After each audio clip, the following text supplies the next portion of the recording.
Do you like fantasy, whimsical stuff? And do you like kitties? I love kitties. Then you clicked on the perfect video because we're gonna be painting one today. I've already got my thumbnail sketch right here, and then you're only gonna need a few more things to get started, which are these.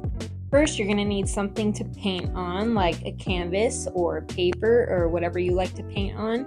I prefer to paint on wood, like this Da Vinci wood panel. It's so smooth, super smooth. They have different kinds.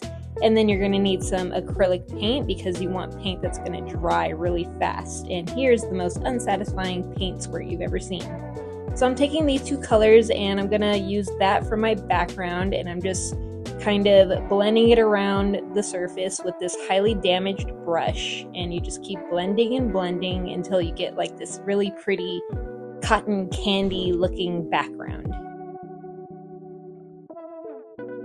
Now I'm gonna add some clouds, so I'm just taking some straight white paint and dabbing some dabs onto the background, and then I'm taking a fluffy brush and just blending the ever-living crap out of that until it looks really soft and kind of blends into the background.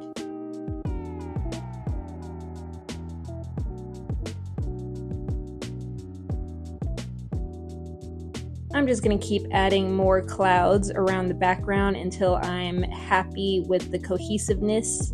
And keep in mind that you don't have to do a perfect job, just do your best because this is supposed to be fun and enjoyable. It's nothing serious, but it's still going to look great when you're done.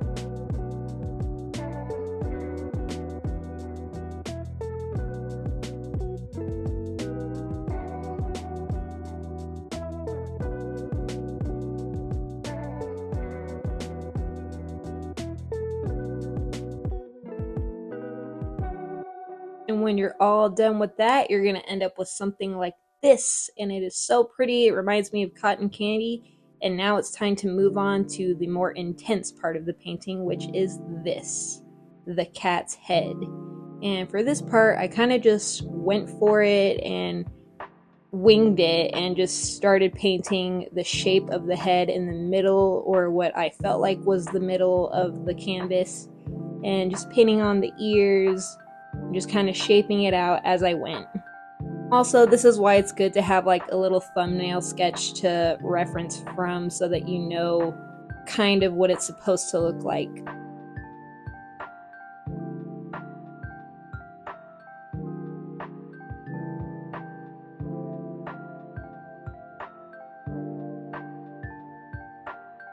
Once you've got everything shaped out, it's time to move on to the even more intense part of the painting, which is this. Going in with a paint pen and mapping out the face and line work of your cat. So here you see me very haphazardly doing the eyes, and this is one of those things where you have to trust the process because it looked really crazy for a hot minute before it finally started to come together. So just trust yourself and don't worry if it looks really weird at first, because I promise it will come out just fine, and I really love how this turned out. So just keep going and don't give up on it.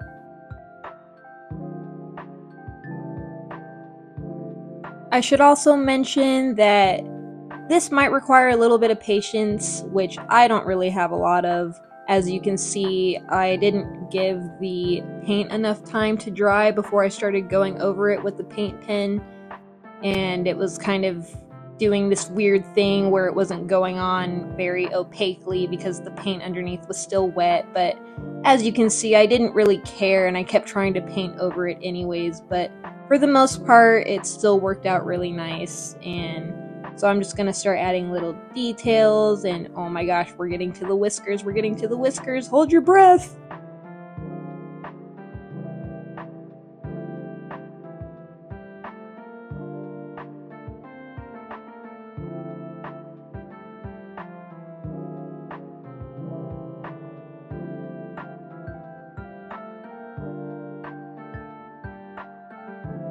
Remember when I said this was supposed to be fun and enjoyable? Well, this part was very stressful because my perfectionism kicked in and I was just like, this has to be completely centered or else. So for this part, just try to keep a steady hand and be patient, which I know is impossible for some people, including myself. But yeah, then you just add like the little dots. Oh, and you can see where I made a little boo-boo, but don't worry because we're gonna go in and just fix that like it never happened.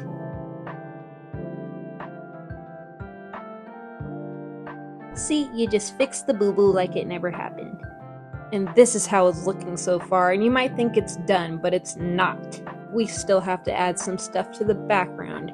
So I decided to go in with some simple hearts because, I don't know, I just feel like they fit the vibe pretty well. And then I just colored them in. And then you might be thinking, well, we're finally done, but nope, we still need to add the white highlights, which is one of my favorite parts of painting or drawing anything. Just wait till I add the white highlights to all these beads. It just brings the whole thing to life. It looks so good. Yay!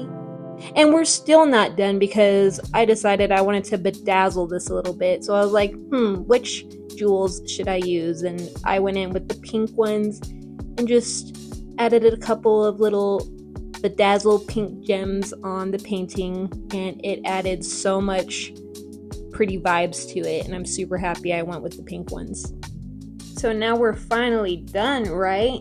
Nope, we still need to paint the edges of the canvas if you have edges, if you're using a canvas. So I just went in with some black paint and painted all the edges of my canvas, and you can even take it a step further and add some gems or glitter to the edges too, just to bring it all together. And now it's time for the long-awaited reveal. So we went from that little thumbnail sketch to this magnificent finished painting. I love how it came out so much. I love the pastel colors and the fantasy background with the black detailing. I think it creates a lot of contrast. And you can do this with different animals, maybe like a cow? I don't know. But my favorite part is that it matches my tattoo, which is kind of where I got the idea. So yeah, if you like this video, make sure to subscribe.